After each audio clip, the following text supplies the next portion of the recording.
ಎಲ್ರಿಗೂ ಶರಣು. ನಾನು ನಿಮ್ಮ ಸುದರ್ಶನ್ ಸಂಚಾರಿ. ನಿಮ್ಮೆಲ್ರಿಗೂ ತಿಳಿದಿರೋ ಹಾಗೆ ನಾನು ಸೈಕಲಲ್ಲಿ ವಿಶ್ವ ಪರ್ಯಟನೆ ಮಾಡ್ತಾ ಇದ್ದೀನಿ. ಇವಾಗ ಸದ್ಯಕ್ಕೆ ನಾನು ನನ್ನ 9ನೇ ದೇಶ ಶ್ರೀಲಂಕಾದಲ್ಲಿದ್ದೀನಿ.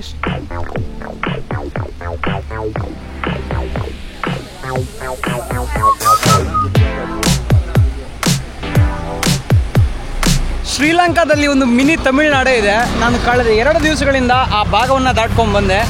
ನೀವು ಇವಾಗ ಅಲ್ಲಿ ಏನೇನು ನಡೀತು, ಆ 2 ದಿವಸದಲ್ಲಿ ನಾನು ಯಾರ್ಯಾರನ್ನ ಭೇಟಿ ಮಾಡಿದೆ, ಏನೆಲ್ಲ ಅನುಭವಗಳಾಯಿತು ಅನ್ನೋದನ್ನು ನೋಡ್ತಾ ಇದ್ದೀರಾ.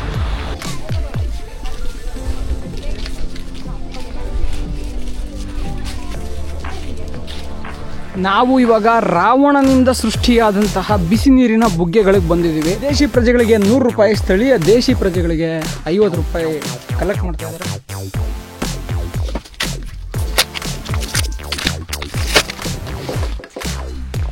ನನ್ನ ಹತ್ರ 50 ರೂಪಾಯಿ ಇಸ್ಕೊಂಡ್ರು. ನೀವು ನೋಡ್ತಿರ್ಬೋದು, ಈ ಬಿಸಿ ನೀರಿನ ಬುಗ್ಗೆಗಳು ಈ ಥರ ಇರುತ್ತೆ. ಕನ್ಯಾ ಹಾಟ್ ಸ್ಪ್ರಿಂಗ್ಸ್ ಅಂತ, ಕನ್ಯಾ ಬಿಸಿ ನೀರಿನ ಬುಗ್ಗೆಗಳು ಅಂತ ಇದ್ರ ಹೆಸರು. ಇಲ್ಲಿ ಬೇಕಾದರೆ ಬಂದ್ಬಿಟ್ಟು ಸ್ನಾನ ಮಾಡ್ಬೋದು. ನೋಡೋಣ ನೀರು ಎಷ್ಟು ಬಿಸಿ ಇದ್ದಾವೆ ಅಂತ ಹೇಳ್ತೀನಿ. ಓ, ಸಖತ್ ಬಿಸಿ ಇದಾವೆ ಗುರು. ಮನೇಲಿ ಕಾಯಿಸ್ತಾರಲ್ಲ ನೀರು, ಅಷ್ಟೇ ಬಿಸಿ ಇದ್ದಾವೆ.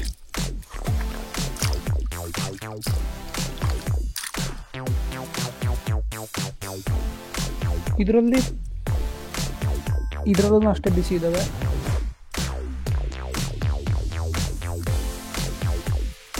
ಇದರಲ್ಲೂ ಅಷ್ಟೇ ಬಿಸಿ ಇದ್ದಾವೆ. ಕೆಳಗಡೆ ಒಂದು ಲೇಯರ್ ಇದೆ, ನೀವು ನೋಡ್ತಾ ಇರ್ಬೋದು. ಇಲ್ಲಿ ನೀರು ಬರ್ತಿದೆ ನೋಡಿ, ಆಯಿತಾ. ಈ ಮಟ್ಟಕ್ಕೆ ಎಲ್ಲ ಕಡೆ ನೀರಿರುತ್ತೆ. ಸಖತ್ ಬಿಸಿ ಇದೆ. ಇಲ್ಲಿ ಇನ್ನೂ ಜಾಸ್ತಿ ಬಿಸಿ ಇದೆ. ಈ ಮಟ್ಟಕ್ಕೆ ಎಲ್ಲ ಕಡೆ ನೀರಿರುತ್ತೆ. ಅಂದರೆ ಇಲ್ಲಿ ನೀವೇ ನೋಡ್ತೀರಾ, ನೆಲಮಟ್ಟಕ್ಕೆ ಎಲ್ಲ ಕಡೆ ಸಮನಾಗಿ ನೀರು ನಿಂತಿದೆ. ಅದರಿಂದ ಮೇಲೆ ಬರೋಲ್ಲ. ಯಾಕಂತಂದರೆ ಆ ನೀರು ಕೆಳಗಡೆ ಇಲ್ಲೊಂದು ಕಲ್ಲಿನೊಳಗಡೆ ಒಂದು ಪದರ ಇದೆ. ಆ ಕಲ್ಲಿನ ಪದರದಲ್ಲಿ ಹೋಗ್ತಾ ಇದೆ ನೀರು. ರಾವಣ ಅವರ ತಾಯಿ ತೀರ್ಕೊಂಡಾಗ ರಾವಣ ಅವ್ರ ತಾಯಿಗೂ ಅಂದರೆ ನಾವು ಶವ ಸಂಸ್ಕಾರ ಮಾಡ್ತಾರಲ್ಲ, ಆ ಸಮಯದಲ್ಲಿ ಅವರಿಗೆ ನೀರಿನ ಅವಶ್ಯಕತೆ ಇರುತ್ತೆ. ಅವರ ತಾಯಿಯ ದೇಹವನ್ನು ಶುಚಿಗೊಳಿಸಲಿಕ್ಕೆ ಆ ನೀರಿನ ಅವಶ್ಯಕತೆಯನ್ನು ಪೂರೈಸ್ಕೊಳ್ಳೋದಕ್ಕೋಸ್ಕರ ರಾವಣವ್ರು ಹುಡುಕ್ತಾ ಇರ್ತಾರೆ ನೀರನ್ನು, ಎಲ್ಲರೂ ಸಿಗುತ್ತಾ ಅಂತ.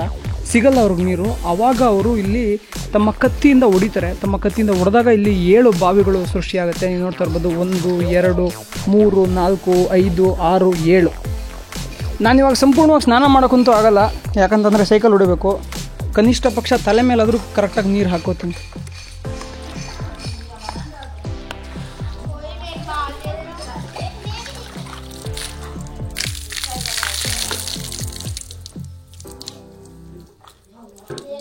ನೀವು ನೋಡ್ತಾ ಇರ್ಬೋದು, ಇವರೆಲ್ಲ ಬೌದ್ಧ ಧರ್ಮದ ಅನುಯಾಯಿಗಳು. ಅವರು ಕೂಡ ಇಲ್ಲಿರುವಂತಹ ಈ ಪಾವಿತ್ರತೆಯನ್ನು ನಂಬ್ತಾರೆ. ಶ್ರೀಲಂಕಾ ದೇಶದಲ್ಲಿ ಎಲ್ಲ ಕಡೆಗಳಲ್ಲಿ, ಎಲ್ಲ ಸ್ಥಳಗಳಲ್ಲಿ, ಎಲ್ಲೆಲ್ಲಿ ಬುದ್ಧಿಸ್ಟ್ ರಿಲಿಜಿಯಸ್ ಕಾಂಪ್ಲೆಕ್ಸ್ಗಳಿದೆಯೋ, ಅಂದರೆ ಬೌದ್ಧ ಧರ್ಮಕ್ಕೆ ಸಂಬಂಧಪಟ್ಟಂತಹ ದೇವಸ್ಥಾನಗಳಾಗಲಿ, ಪುಣ್ಯಕ್ಷೇತ್ರಗಳಲ್ಲಿ ಎಲ್ಲೆಲ್ಲಿದೆಯೋ, ಅಥವಾ ಹಿಂದೂ ಧರ್ಮಕ್ಕೆ ಸಂಬಂಧಪಟ್ಟ ಪುಣ್ಯಕ್ಷೇತ್ರಗಳು ಎಲ್ಲೆಲ್ಲಿದೆಯೋ, ಅದೆಲ್ಲ ಸಾಮರಸ್ಯ ಇದೆ. ಅಲ್ಲಿರುವಂಥ ಜನ ಇಬ್ಬರೂ ಹಿಂದೂ ಮತ್ತು ಮುಸ್ಲಿಮರು ಇಬ್ಬರು ಒಟ್ಟಾಗಿ ಅಲ್ಲಿ ಪ್ರಾರ್ಥನೆ, ರಿಚುವಲ್ಸ್ ಎಲ್ಲ ಮಾಡ್ತಾರೆ. On 2 wheels, the world slows down. The mind, once cluttered, breathes with the rhythm of the road. With a tent on the back and a kettle in tow, each evening writes a quiet story beneath the stars. You cook with the wind, sleep in the arms of trees, and rise with the sun, fresh as the morning dew. Hills humble you, valleys hold you, and every mile whispers something true. It's not escape, it's arrival. To nature, to stillness, to self. Cycling becomes not just a journey through places, but a return to who you really are. ನಾವಿವಾಗ ಶ್ರೀಲಂಕಾ ದೇಶದ ಅನುರಾಧಪುರ ಕಡೆ ಹೋಗ್ತಾ ಇದ್ದೀವಿ. ಅನುರಾಧಪುರ ಬಂದ್ಬಿಟ್ಟು ಶ್ರೀಲಂಕಾ ದೇಶದ ಮೊದಲ ಸಾಮ್ರಾಜ್ಯ ಹುಟ್ಟಿದಂಥ ಸ್ಥಳ. ಇಲ್ಲಿ ರಾಜಧಾನಿ ಇದೆ. ಅನುರಾಧಪುರ ಒಂದು ಹಳೆಯ ರಾಜಧಾನಿ, ಮೊಟ್ಟ ಮೊದಲ ರಾಜಧಾನಿ ಶ್ರೀಲಂಕಾ ದೇಶದ್ದು. ಇವಾಗ ನಾವು ಅದಕ್ಕಿಂತ ಮುಂಚೆ ತಿಂಡಿನ ತಿಂತಾ ಇದ್ದೀವಿ. ನಾನಿವತ್ತು ಶ್ರೀಲಂಕಾ ದೇಶದಲ್ಲಿ ಬೆಳಗಿನ ಉಪಹಾರವಾಗಿ ಏನೇನೆಲ್ಲ ತಿಂತಾರೆ ಅನ್ನೋದನ್ನು ನಿಮಗೆ ತೋರಿಸೋಣ ಅಂತ ಅಂದ್ಕೊಂಡೆ. ನೋಡ್ತಾ ಇರ್ಬೋದು, ಅಣ್ಣ ಬ್ರೆಡ್ನ ಕಟ್ ಮಾಡ್ತಾರೆ. ಇವರು ಈ ಬ್ರೆಡ್ನೆಲ್ಲ ಮನೆಯಲ್ಲೇ ಮಾಡ್ತಾರೆ. ಹೋಮ್ ಮೇಡ್ ಬ್ರೆಡ್,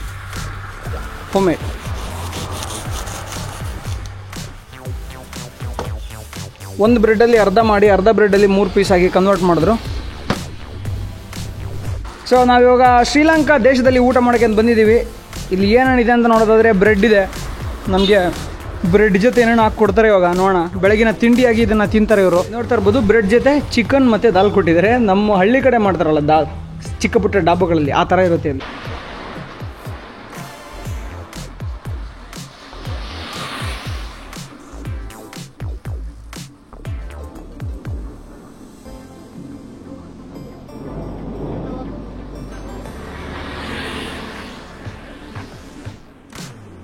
ನಾವಿವತ್ತು ಶ್ರೀಲಂಕಾದಲ್ಲಿ ಬೌದ್ಧ ಧರ್ಮ ಹೇಗೆ ಆರಂಭವಾಯಿತು, ಇಲ್ಲಿಯ ಜನ ಹೇಗೆ ಅದನ್ನ ಅಳವಡಿಸ್ಕೊಳ್ಳೋದಕ್ಕೆ ಶುರು ಮಾಡಿದ್ರು, ಇಲ್ಲಿ ಅದು ಹೇಗೆ ಪ್ರಚಲಿತಕ್ಕೆ ಬಂತು ಅನ್ನೋದ್ರ ಬಗ್ಗೆ ನಾವು ತಿಳ್ಕೊತಾ ಇದ್ದೀವಿ.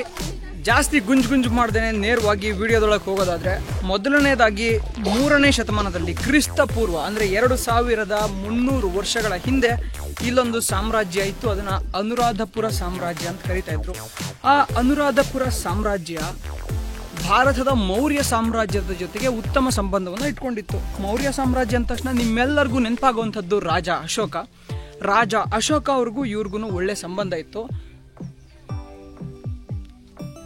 ಸಂಬಂಧ ಅಂದರೆ ವ್ಯಾಪಾರ ವಹಿವಾಟಿನ ಸಂಬಂಧ, ರಾಜಕೀಯ ಸಂಬಂಧ ಅತ್ಯುತ್ತಮವಾಗಿತ್ತು.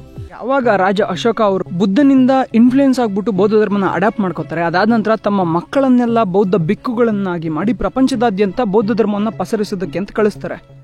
ಇಲ್ಲಿ ಸಾಮ್ರಾಜ್ಯವನ್ನು ನೋಡ್ಕೊಳ್ತಿದ್ದಂತಹ ರಾಜರ ಹೆಸರು ದೇವನಂಪ್ರಿಯ ತಿಸ್ಸ. ರಾಜ ದೇವನಂಪ್ರಿಯ ತಿಸ್ಸ ಅವರು ಇಲ್ಲಿ ಒಂದು ಆಸ್ಪತ್ರೆಯನ್ನ ಕಟ್ಟಿಸಿದ್ದಾರೆ. ಅವರಿಗೆ ಹೇಗೆ ಬೌದ್ಧ ಧರ್ಮ ಇನ್ಫ್ಲೂಯೆನ್ಸ್ ಆಯಿತು ಅನ್ನೋದ್ರ ಬಗ್ಗೆ ಮೇಲೆ ಹೋಗ್ತಾ ತಿಳ್ಕೊಳ್ಳೋಣ. ಅದಕ್ಕಿಂತ ಮುಂಚೆ ಅವರೊಂದು ಆಸ್ಪತ್ರೆಯನ್ನ ಕಟ್ಟಿಸಿದ್ರು. ಆ ಆಸ್ಪತ್ರೆನ ನೋಡ್ಕೊಂಬರೋಣ. ಆಸ್ಪತ್ರೆಯನ್ನು ನೋಡೋದಾದ್ರೆ ಇಲ್ಲಿ ಬಲ್ಗಡೆಗೆ ಒಂದು ದೊಡ್ಡದಾದಂಥ ಕಲ್ಲಿದೆ. ಇಲ್ಲಿ ಮದ್ದು ಅಥವಾ ಔಷಧಿಯನ್ನ ಅರಿಯೋದಕ್ಕೆ ಈ ಕಲ್ಲನ್ನ ಬಳಕೆ ಮಾಡ್ತಾ ಇದ್ರು. ಇಲ್ಲಿ ಸುತ್ತ ಬಾರ್ಡರ್ ಕಾಣಿಸ್ತಿದೆ, ನಿಮ್ಗೆ ನೋಡ್ಬೋದು. ಇದ್ರ ಮೇಲೆ ಅಲ್ಲೆಲ್ಲ ಗೋಡೆಗಳಿದ್ವು. ಗೋಡೆಗಳ ನಡುವೆ ಅಂದ್ರೆ ಒಂದು ರೂಮ್ ಒಳಗಡೆ ಮದ್ದನ್ನು ಅರಿತಾ ಇದ್ರು. ಅದಾದ ನಂತರ ಅಲ್ಲಿ ಹೊರಗಡೆ ಜನ ಕೂತ್ಕೊಂಡು ಕಾಯ್ತಾ ಇದ್ರು. ಇನ್ನು ನೀವು ಇಲ್ಲಿ ನೋಡೋದಾದ್ರೆ 5 ದೊಡ್ಡ ರೂಮ್ಗಳ ವ್ಯವಸ್ಥೆ ಇದೆ. ಇಲ್ಲೊಂದು 4 ಮೂಲೆಗಳಲ್ಲೊಂದು, ಸೆಂಟ್ರಲ್ ಒಂದು, ನಡುವೆ ವೈದ್ಯಾಧಿಕಾರಿಗಳು ಅಥವಾ ನರ್ಸ್ಗಳು ಅವರೆಲ್ಲ ಇರ್ತದಂತಹ ಒಂದು ಸ್ಥಳ ಇದು. 4 ಮೂಲೆಗಳಲ್ಲಿ ರೋಗಿಗಳನ್ನ ಇವರು ನೋಡ್ಕೋತಾ ಇದ್ರು.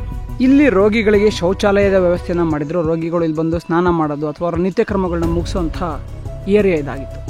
ಆಸ್ಪತ್ರೆ ಇದೆ ಅಂದ್ರ ಮೇಲೆ ಅವ್ರಿಗೆ ಕುಡಿಯೋ ನೀರಿನ ವ್ಯವಸ್ಥೆ, ಅವ್ರಿಗೆ ದೈನಂದಿನ ಬಳಕೆಗೆ ನೀರಿನ ವ್ಯವಸ್ಥೆ ಬೇಕಲ್ವಾ. ನೀವು ನೋಡ್ತಾ ಇರ್ಬೋದು, ಯಾವಾಗಲೂ ಬೆಟ್ಟದ ಮೇಲಿಂದ ನೀರು ಹರಿದು ಬರ್ತಾ ಇತ್ತು. ಇನ್ನು ನಮ್ಮ ಕಣ್ಣಿಗೆ ಇವಾಗ ಏನು ಕಾಣಿಸ್ತಾ ಇದೆಯಲ್ಲ, ಈ ಪ್ರದೇಶವನ್ನೆಲ್ಲ 19ನೇ ಶತಮಾನದಲ್ಲಿ ಬ್ರಿಟಿಷ್ ಆರ್ಕಿಯಾಲಜಿಸ್ಟ್ಗಳು ಹುಡುಕ್ಬಿಟ್ಟು ಸಂರಕ್ಷಣೆ ಮಾಡ್ತಾರೆ. ನೀವು ಇಲ್ಲಿ ನೋಡ್ತಾ ಇರ್ಬೋದು ಇವ್ರು ಯಾವ ಥರ ಇವರ ಶಿಲ್ಪಕಲೆ ಇತ್ತು ಅಂತ. ಇಲ್ಲಿ ಓಲ್ನ ಹಾಕ್ಬಿಟ್ಟು 2 ಕಡೆಗಳಲ್ಲಿ ಡೋರ್ನ ಹಾಕ್ತಾ ಇದ್ರು. ಅದಕ್ಕಿಂತ ಮೊದಲು ಇಲ್ಲಿ ನೀರನ್ನು ಬಿಟ್ಬಿಟ್ಟು ಜನ ಅವ್ರ ಕಾಲನ್ನು ಒದ್ದೆ ಮಾಡ್ಕೊಂಡು, ಅಂದರೆ ಅವ್ರ ಕಾಲಲ್ಲಿರುವಂತಹ ಕೊಳೆನ ಕಳ್ಕೊಂಡು ಆಸ್ಪತ್ರೆ ಒಳಗೆ ಹೋಗುವಂತಹ ವ್ಯವಸ್ಥೆಯನ್ನ ಮಾಡಿದ್ರು. ಇವಾಗ ಇಲ್ಲಿ ಏನಕ್ಕೆ ಆಸ್ಪತ್ರೆ ಬಂತು ಅಂತ ತಿಳ್ಕೊಳ್ಳೋಣ. ಇಲ್ಲಿ ಏನಕ್ಕೆ ಆಸ್ಪತ್ರೆ ಬಂತು ಅಂತಂದ್ರೆ, ಇಲ್ಲಿಂದ ನೀವು ಉಲ್ಟಾ ನೀವು ನೋಡಿದ್ರೆ ಈ ಕಡೆಗೆ ಒಂದು ದೊಡ್ಡ ಬೃಹದಾಕಾರವಾದಂಥ ಬೆಟ್ಟ ಇದೆ. ಏನಾಗುತ್ತೆ ಅಂತಂದ್ರೆ, ದೇವನಂಪ್ರಿಯ ತಿಸ್ಸ ಅವರು ಈ ಬೆಟ್ಟಕ್ಕೊಂದ್ಸಲ ಬೇಟೆ ಆಡ್ಲಿಕ್ಕೆ ಅಂತ ಬಂದಿರ್ತಾರೆ.